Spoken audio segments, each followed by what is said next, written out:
Hey, electric scooters aren't dangerous, just badly designed. This one isn't. The Fully Charged Show is generating positive energy with its live events all around the world. Next up, it's Fully Charged Live Canada. Click the top right of the screen to get your tickets today.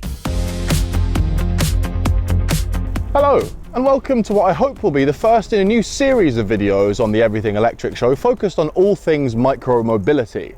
And welcome to what I think is the perfect vehicle with which to start that journey. This is the Taur, that's T-A-U-R, and it's an electric scooter that wants to disprove all the negative stereotypes around electric scooters. You know, all the greatest hits, such as they are dangerous by design, they go up in flames the first time you get one wet, they have no place sharing the road with bigger vehicles, and they're pointless anyway, because we'd all be better off on bikes. Wrong, wrong, wrong, wrong. Allow me to explain.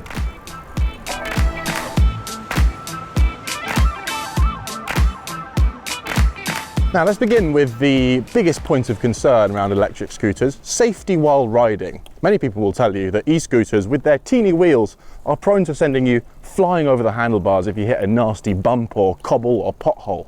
And that is true if you have tiny wheels. But would you look at the size of these chunky boys on the Taur? These are substantially bigger and thicker than the wheels you'll typically see on an e-scooter, and wrapped in lovely, squashy, shredded tyres, meaning I can cruise over these old Bristolian cobbles without so much as thinking about the surface beneath me.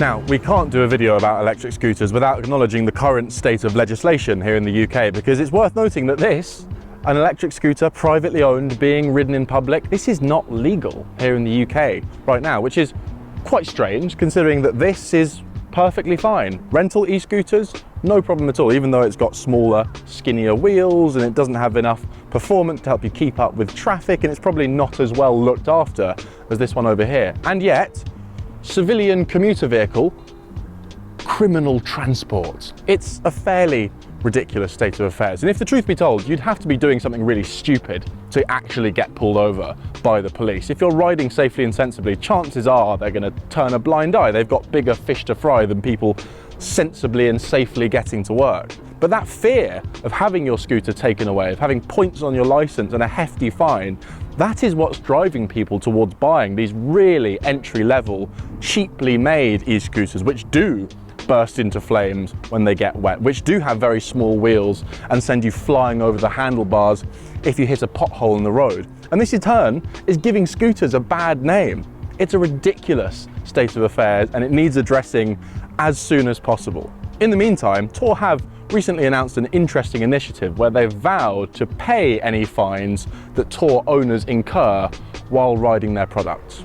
Legalize it, man.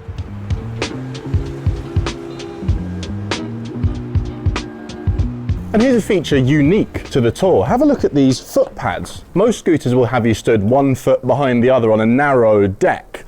With the Taur, I'm stood astride it, not unlike the ride experience of an electric unicycle. This is designed to give you a wider stance and more stability. Also creates for a unique ride experience where you can sort of steer with your feet. You can also do this.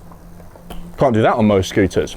And here's an underrated safety feature: power. The Taur has a 500 watt motor, which is nothing crazy, but it provides enough torque to get me up steep hills without running out of puff, and more importantly, it provides a top speed of comfortably over 20 miles an hour, even with an absolute unit like me riding. What that means is, when I'm riding on the road, I'm not being endlessly overtaken by a stream of buses and lorries getting way too close for absolutely no reason. I'm able to keep up with traffic, and that is safer.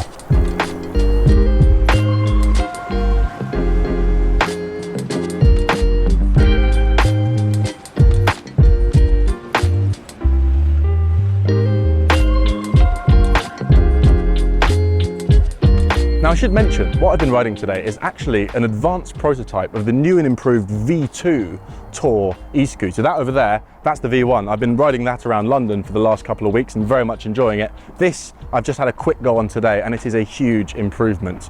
Bigger, chunkier tyres, more torque, more range, up to 40 miles. It's got a phone holder, it's got indicators. It is just better all around. And a quick word on build quality as well, because again, there's this idea that scooters burst into flames if they get caught in light drizzle. Well, the really cheap, really dodgy ones that you buy off the dark web do. This don't. This is IP55 waterproof. And then let's talk about folding and portability, because that is the thing that makes scooters earn their place in the world alongside e-bikes. Sure, there's folding e-bikes, but I do find them a bit cumbersome, especially compared to something like this that you can just pop down, latch that into there. Not too bad to carry. You could take that down a flight of stairs. You could take it on the tube if that was allowed. And then when you get to the office, just pop it in the corner like that, like that. As for cost, well, the cost of riding it is in the vicinity of 1 pence per mile as far as the amount of electricity it consumes. The cost to buy it starts at around 800 quid, which is not nothing, but think about it this way. If you currently pay a £5 a day to commute to work on public transport, it will pay for itself in less than a year.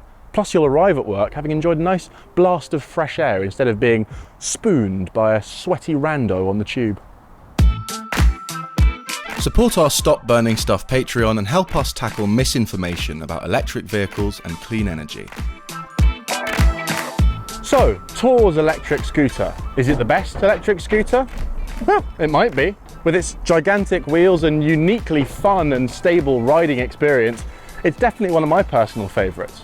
But there's a broader point to this video, which is simply micro-mobility good, e-scooters good.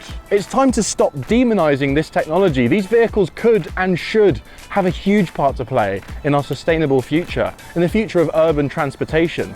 A city that embraces e-scooters and micro-mobility is a city with less cars on the road, less traffic, less air pollution. It's a city filled with happier, healthier people. The only criminal thing when it comes to electric scooters is the fact we still haven't legalised them.